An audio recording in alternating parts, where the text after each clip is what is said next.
Hello all. So, in the last class we have already discussed about the total weight coming on the retaining wall and the moment about the toe end. അപ്പോൾ അത് നമുക്ക് എത്രയാണ് കിട്ടിയത്? Total load on the retaining wall is 259.76 kilonewton and the moment is 594.29 kilonewton meter. ഇപ്പൊ നമ്മൾ check ചെയ്യാൻ പോകുന്നത് നമുക്ക് ഇനി നെക്സ്റ്റ് സ്റ്റെപ്പ് എന്ന് പറയുന്നത് 3 ചെക്ക് ക്രൈറ്റീരിയാസ് ആണ്. അതായത് 3 തരത്തിൽ നമ്മൾ റീറ്റെയിനിങ് വാൾ സേഫ് ആണോ എന്നുള്ളത് ചെക്ക് ചെയ്യും. First of all we have dimensioned the retaining wall.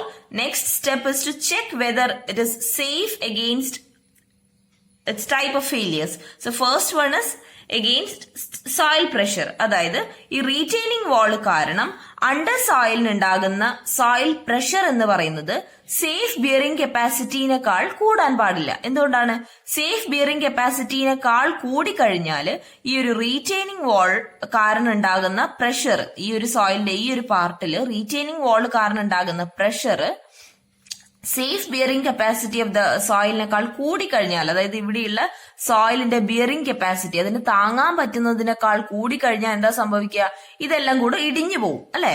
അപ്പോ അതിനെതിരെയാണ് നമ്മൾ അതുകൊണ്ട് തന്നെ ഈ റീറ്റെയിനിങ് വാള് അത് ക്രിയേറ്റ് ചെയ്യുന്ന soil pressure should be less than the safe bearing capacity of the soil. അതാണ് നമ്മൾ നെക്സ്റ്റ് ചെക്ക് ചെയ്യുന്നത്.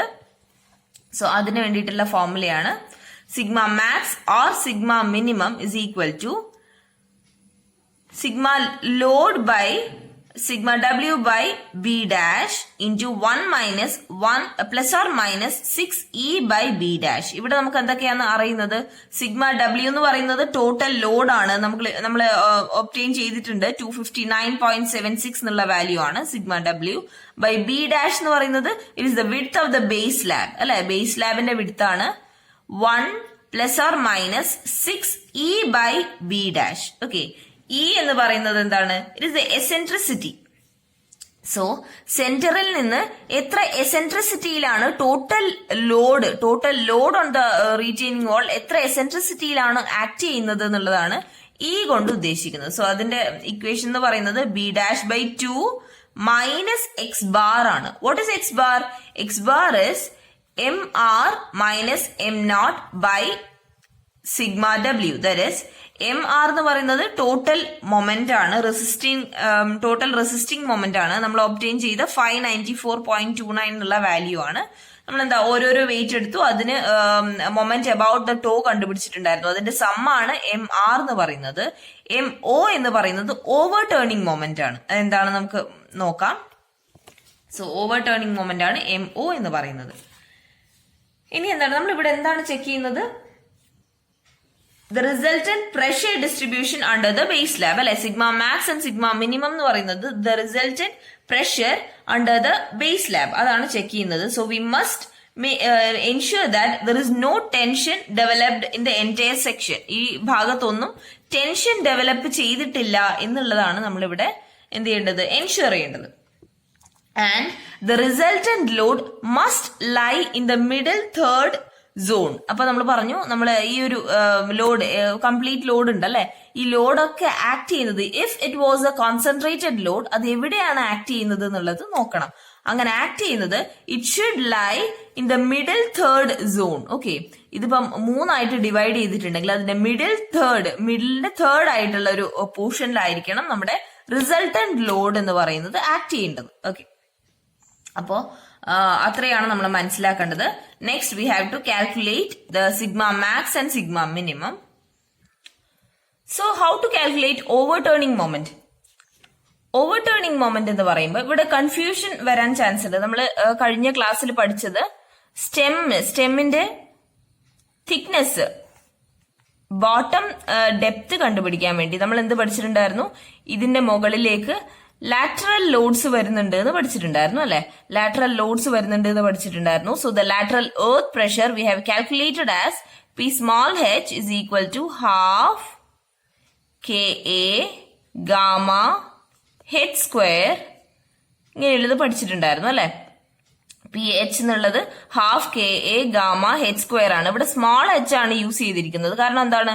V are looking the load for load against the lateral load is to be considered for the stem height. Stem heightന് മാത്രമാണ് നമ്മൾ നോക്കിയിരുന്നത്. അതുകൊണ്ടാണ് small h എടുത്തിരിക്കുന്നത്. പക്ഷേ for calculating overturning moment, the entire structure has to be considered. ഈ complete structure നമ്മൾ consider ചെയ്യണം, capital h consider ചെയ്യണം. കാരണം എന്താണ്, overturning is done for the entire structure. The earth is trying to overturn the entire structure about the toe end. Okay, അതുകൊണ്ട് നമ്മൾ entire സ്ട്രക്ചറിലേക്ക് വരുന്ന lateral load ആണ് ഇവിടെ കൺസിഡർ ചെയ്യേണ്ടത്. So P capital h into h/3 അതാണ് overturning moment എന്ന് പറയുന്നത്. എവിടെയാണ് ഈ ലാറ്ററൽ ലോഡ് എന്ന് പറയുന്നത്? എങ്ങനെയാണ്? It acts in the form of A triangle അല്ലെ, എവിടെയും ട്രയാങ്കിൾ ആയിട്ട് തന്നെയാണ് ആക്ട് ചെയ്യുന്നത്. സോ അങ്ങനെ ട്രയാങ്കിൾ ആവുമ്പോഴത്തേക്കും the center of gravity acts at a distance of h/3 from the base. Okay, h/3 from the base. ഇവിടെ നമ്മൾ എടുക്കുന്ന h എന്ന് പറഞ്ഞ ക്യാപിറ്റൽ h ആണ്. that is the total height of the retaining wall. അങ്ങനെയാകുമ്പോൾ ph into h/3 എന്ന് പറയുന്നത് half ka gamma capital H square into h/3 ഇതാണ് വരുന്നത്. ഇവിടെ എന്തുകൊണ്ടാണ് ka എടുത്തിരിക്കുന്നത്? Because the stem or the retaining wall, this wall is moving away from the soil. അല്ലെ, ഇത്രയും ലോഡ് വരുമ്പോൾ away from the soil ആണ് ആക്ട് ചെയ്യുന്നത്. അതുകൊണ്ടാണ് ആക്റ്റീവ് പ്രഷർ എടുത്തിരിക്കുന്നത്, അല്ലെങ്കിൽ അതുകൊണ്ടാണ് ആക്റ്റീവ് എർത്ത് പ്രഷർ കോഎഫിഷ്യന്റ് എടുത്തിരിക്കുന്നത്. So that is about overturning moment. While calculating, we get half Ka is 0.33, gamma is unit weight of soil 16, H is 6 square into 6/3, total height of the retaining wall. So we obtain the value to be 190.08 kilonewton meter. That is the value of overturning moment. Next is to find out x bar. What is the equation of x bar?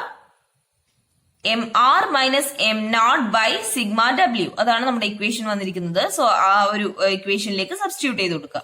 mr നമ്മൾ already കണ്ടുപിടിച്ചിട്ടുണ്ട്, 594.29 minus എന്താ വേണ്ടത്, m naught ആണ് നമ്മൾ ഇപ്പൊ കണ്ടുപിടിച്ചത് 190.08 by sigma w, that is 259.79, that is 1.56 meters. അപ്പൊ അതിന്റെ അർത്ഥം എന്താണ്? Total load acting on the retaining wall, if it is converted into a concentrated load, it will be acting at a distance of 1.56 meters. Okay, എവിടുന്നാണ്? From the toe end. അതാണ് നമുക്ക് മനസ്സിലായത്. Next we'll substitute that value in equation 2, that is equation for eccentricity. അപ്പൊ നമുക്ക് എന്താ കിട്ടുന്ന equation for eccentricity എന്തായിരുന്നു? b'/2 minus x bar. b' is width of the base slab, that is 3.6/2 minus 1.56, that is 0.25 meters. Now let us substitute in the resultant pressure distribution. So sigma minimum is sigma w, that is 259.79 by b', that is 3.6 into 1 minus. Here we are using minus because sigma minimum. We are considering sigma minimum, so we have to use 1 minus 6 into eccentricity, that is 0.25. So sigma minimum 259.79 by 3.6, that is the base width, into 1 minus 6 into 0.25, which is the eccentricity, by b', that is 3.6. We get 42.09 kilonewton per meter square. Sigma minimum, as we are using for sigma minimum we have to use 1 minus, and for sigma maximum we have to use 1 plus. അതാണ് നമുക്ക് ചെയ്യാനുള്ള, അതാണ് ആകെ ആ ഒരു ഇക്വേഷനിൽ വ്യത്യാസമുള്ളത്. Sigma minimum കണ്ടുപിടിക്കണം, sigma maximum കണ്ടുപിടിക്കണം. ഇതെന്താണ്? ഇത് റിസൾട്ടന്റ് പ്രഷർ ഡിസ്ട്രിബ്യൂഷൻ ആണ്. ഓക്കെ, റിസൾട്ടന്റ് പ്രഷർ ഡിസ്ട്രിബ്യൂഷനിൽ ഏറ്റവും മാക്സിമവും മിനിമവും ആണ് നമ്മൾ കണ്ടുപിടിക്കുന്നത്. സോ മാക്സിമം വാല്യൂ നമുക്ക് കിട്ടുന്നത് 102.2 kilonewton മീറ്റർ സ്ക്വയർ ആണ്. ഇപ്പൊ എന്താ നമുക്ക് ഒബ്റ്റെയിൻ ചെയ്തത്?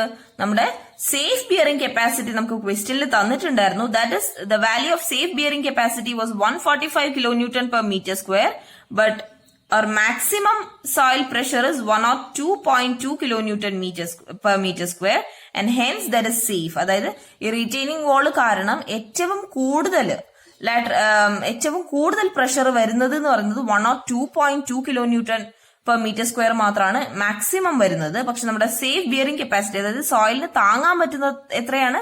145 kN per meter square ആണ് സോയിലിന് താങ്ങാൻ പറ്റുന്നത്. അതുകൊണ്ട് തന്നെ നമ്മുടെ സ്ട്രക്ചർ എന്ന് പറയുന്നത് സേഫ് ആണ്. Okay, next. അപ്പൊ ഫസ്റ്റ് കണ്ടീഷൻ നമ്മൾ സേഫ് ആയി, അതായത് സോയിൽ ബിയറിംഗ് കപ്പാസിറ്റിക്ക് ലാറ്ററൽ അണ്ടർ സോയിലിലുള്ള എർത്ത് പ്രഷർ റിസൾട്ടന്റ് പ്രഷർ ഡിസ്ട്രിബ്യൂഷനിൽ മാക്സിമം പ്രഷർ എന്ന് പറയുന്നത് സേഫ് ബിയറിംഗ് കപ്പാസിറ്റിയിലേക്കാൾ കൂടുമോ എന്ന് നമ്മൾ പേടിച്ചിരുന്നു അല്ലെ. പക്ഷെ അങ്ങനെ കൂടിയിട്ടില്ല. അതുകൊണ്ട് നമ്മൾ റീഡിസൈൻ ചെയ്യേണ്ടി വന്നില്ല.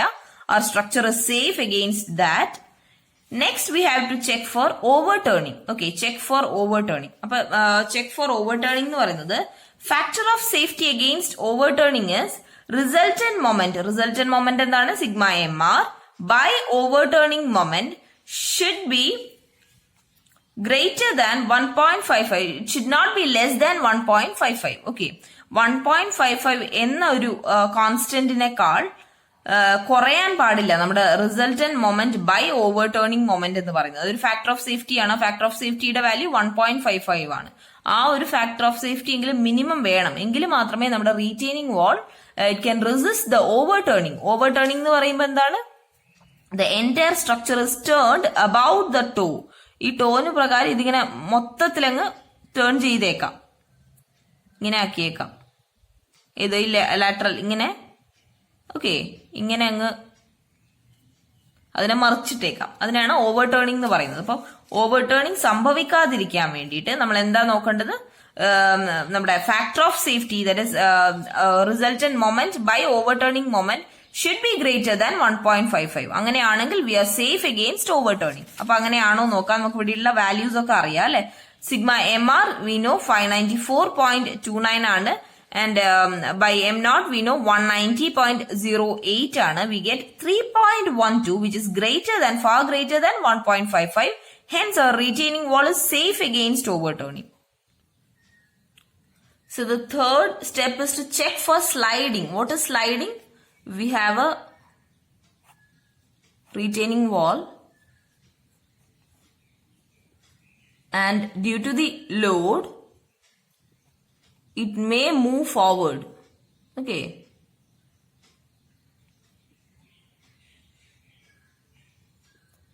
ഇങ്ങോട്ട് ഇങ്ങനെ നീങ്ങാൻ ചാൻസ് ഉണ്ട്.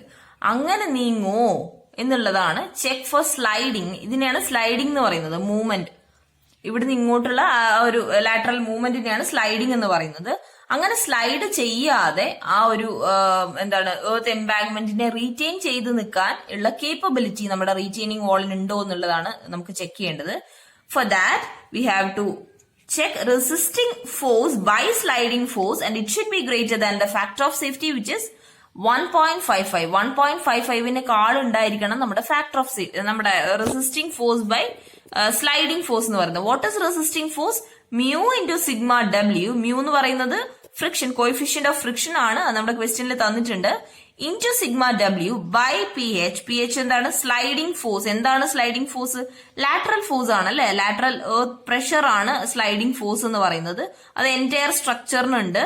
അതുകൊണ്ട് തന്നെ ബേസ് വരെയുള്ള ഹൈറ്റ് നമ്മൾ കൺസിഡർ ചെയ്യണം. സോ പി ക്യാപിറ്റൽ എച്ച് അത്രയാണ് half K A gamma H square. അത് നമുക്കറിയാം. പിന്നെ എന്താണ്? മ്യൂ എന്ന് പറയുന്നത് 0.55 ആണ്, ക്വസ്റ്റ്യനിൽ തന്നിട്ടുണ്ട്. ഇൻറ്റു 259.78. ഈ 259.78 എവിടെ നിന്നാണ് കിട്ടിയത് നമുക്കറിയില്ലേ. നമ്മൾ ഓൾറെഡി കഴിഞ്ഞ ക്ലാസ്സിൽ കാൽക്കുലേറ്റ് ചെയ്തിട്ടുണ്ടായിരുന്നു. Different loads that is coming over the retaining wall and sum of all the loads is sigma W. അപ്പൊ അത് നമ്മൾ ചെയ്തപ്പോഴത്തേക്കും നമുക്ക് കിട്ടിയ വാല്യൂ എന്ന് പറയുന്നത് 1.5 ആണ്. It is only 1.5 which means it is less than the factor of safety. There is a chance of the retaining wall to slide over to another position. So we have to resist that. അപ്പൊ നമ്മൾ എന്താ മനസ്സിലാക്കിയത്? A retaining wall is not safe against sliding. It is not safe against sliding. In order to make it safe, some resisting force should be provided. It is provided by constructing a shear key. So, നമുക്ക് ആ resisting force ന് വേണ്ടിയിട്ട് we are constructing a shear key. What is a shear key? Shear key എന്ന് പറയുമ്പോൾ നമുക്ക് മനസ്സിലായി ഇത്രയും lateral force ഇങ്ങനെ വരുമ്പോഴത്തേക്കും ഈ ഒരു retaining wall sliding over to another position. So അതിനെ റെസിസ്റ്റ് ചെയ്യാൻ വേണ്ടിയിട്ട് we are constructing a small structure here which is piercing into the soil. അപ്പൊ താഴോട്ട് ഇങ്ങനെ ഒരു സ്ട്രക്ചറും കൂടി ഉണ്ടെങ്കിൽ അത് ഒരു റെസിസ്റ്റൻസ് ആയിരിക്കും അല്ലെ, കാരണം ഇവിടെയൊക്കെ സോയിൽ ഉള്ളതാണ്. അപ്പോ നമുക്ക് കുറച്ചും കൂടി റെസിസ്റ്റ് ചെയ്യാൻ പറ്റും. അപ്പോ such a structure is known as key. Shear key എന്ന് പറയുന്നത് അങ്ങനെ ഒരു സ്ട്രക്ചർ ആണ്. സോ അങ്ങനെ ഷിയർ കീ വന്നു കഴിഞ്ഞാൽ എങ്ങനെയായിരിക്കും equation? Factor of safety against sliding will be equal to mu into sigma w plus resisting force by sliding force. അപ്പൊ ഈ റെസിസ്റ്റിംഗ് ഫോഴ്സ് ക്രിയേറ്റ് ചെയ്തിരിക്കുന്നത് നമ്മുടെ ഷിയർ കീ ആണ്. ഓക്കെ, അപ്പൊ അങ്ങനെ ആയിരിക്കും നമ്മുടെ ഫാക്ടർ ഓഫ് സേഫ്റ്റി കാൽക്കുലേറ്റ് ചെയ്യേണ്ടത്. Now we can calculate the resisting force. Resisting force equal to Kp into upward soil pressure into area. Okay, so why do we consider Kp? What is Kp? It is a passive coefficient of passive earth pressure. Okay. അപ്പൊ എന്തുകൊണ്ടാണ് നമ്മളിവിടെ passive earth pressure consider ചെയ്തിരിക്കുന്നത്? നമ്മൾ ഇനി നോക്കാൻ പോകുന്നത് ഈ ഒരു ഭാഗത്ത് വരുന്ന പ്രഷറാണ്. ഓക്കെ, ഈ ഒരു ഭാഗത്ത് വരുന്ന പ്രഷറാണ് ഇത് ഇവിടുന്ന് ഇങ്ങോട്ടുള്ളത്. ഓക്കെ, ഇമാജിനറി ഇങ്ങോട്ട് ഇങ്ങനെ ഉണ്ടാവുമല്ലോ, ഇത് ഇങ്ങോട്ടുണ്ട്, ഇതിങ്ങനെ 1 മീറ്റർ വരെ ഉണ്ട്, നമ്മൾ കഴിഞ്ഞ ക്ലാസ്സിൽ ഡിസ്കസ് ചെയ്തല്ലോ. Similarly this shear key will be for the 1 metre width അല്ലെ, അങ്ങനെയല്ലേ ഉണ്ടാവുക. അപ്പോ നമുക്ക് ഇവിടെയാണ് പ്രഷർ ഉള്ളത്, ഇവിടെയും നമുക്ക് പ്രഷർ ഉണ്ട്, ഇവിടെയും പ്രഷർ ഉണ്ട് അല്ലെ. അപ്പോ ഇമാജിൻ ഈ എൻറ്റയർ സ്ട്രക്ചറിൽ ഈ ഭാഗത്ത് കംപ്ലീറ്റ് നമുക്ക് എന്താ വരുന്നത്? ലാറ്ററൽ ലോഡ്സ് വരുന്നുണ്ട് അല്ലെ. That is pushing the retaining wall towards this side. അപ്പോ ഈ ഭാഗത്തുള്ള ഇവിടെയും നമുക്ക് സോയിൽ ഉണ്ടല്ലോ, ഇവിടെയും നമുക്ക് സോയിൽ ഉണ്ട്. സോ ഈ ഭാഗത്തുള്ള സോയിലിന് അല്ലെങ്കിൽ ഈ ഭാഗത്തുള്ള റീറ്റെയിനിങ് വാളിന് എന്താണ് എക്സ്പീരിയൻസ് ചെയ്യേണ്ടി വരുന്നത്? Here the wall is moving towards the soil, it is not moving away from the soil. This part the retaining wall is moving towards the soil. അതുകൊണ്ട് തന്നെ ഇവിടെ എക്സ്പീരിയൻസ് ചെയ്യുന്നത് പാസീവ് എർത്ത് പ്രഷർ ആയിരിക്കും അല്ലെ. അതുകൊണ്ടാണ് നമ്മൾ എന്ത് കൺസിഡർ ചെയ്യുന്നത്? സോ നമുക്ക് ഈ ഭാഗത്തിന്റെ കാര്യമാണ് നമ്മൾ ഈ പാസീവ് എർത്ത് പ്രഷർ പറഞ്ഞിരിക്കുന്നത്. ഈ സൈഡിൽ നമ്മൾ ആക്റ്റീവ് എർത്ത് പ്രഷർ എക്സ്പീരിയൻസ് ചെയ്യുമ്പോൾ മറുവശത്ത് അല്ലെങ്കിൽ ഈ സൈഡിൽ നമുക്ക് എന്താണ് നമ്മൾ ഫേസ് ചെയ്യുന്നത്?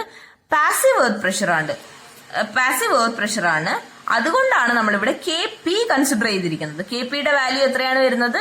Kp is equal to 1 plus sin phi by 1 minus sin phi and the value will be equal to 3. Okay, so 3 into 82.18 into A into 1. So we don't know the value.